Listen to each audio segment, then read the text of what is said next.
So the thing that a lot of people don't realize about emotional abuse is it's not really over when it ends.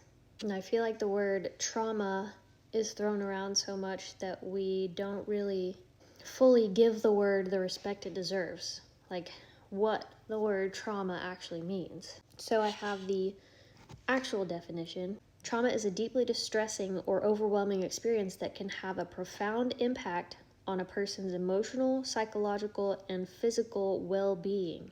So the abuse isn't just about making you sad and depressed while it's happening.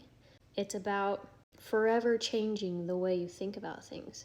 And it is possible to go into a better way of thinking, like to heal yourself into a new person, but it is not possible to go back to who you were before the abuse. I'm not a therapist in any way, so I'm not going to pretend to know what I'm talking about when it comes to like altering your brain chemistry and all that shit.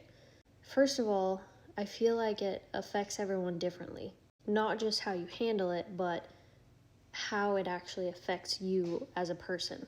I also feel like there's a difference between the people who are working through the pain by trying to process what happened and how it has affected them, and the people who just shove it down and don't deal with it at all. Some people are so good at hiding that pain that you would never even know they were abused.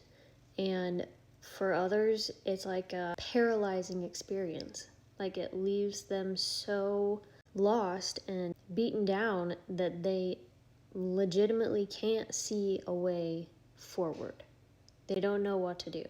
And it breaks my heart because I feel like a lot of that has to do with the people you surround yourself with afterwards. Like after you finally get out of that toxic environment, are you surrounding yourself with people who are like, why'd you stay so long? Oh, quit talking about it. Like, it's over. Leave it in the past. You chose to marry him. Or are you surrounding yourself with people who are there to listen, even though they don't understand? Having those people in your life is important, and I know it's hard to find them if you don't already have them. And if you were in an abusive relationship, that person probably made you push all those good people out of your life. So that's why I think that, like, community on here, people who understand what you've been through, is super important, especially if you can't go to therapy for whatever reason.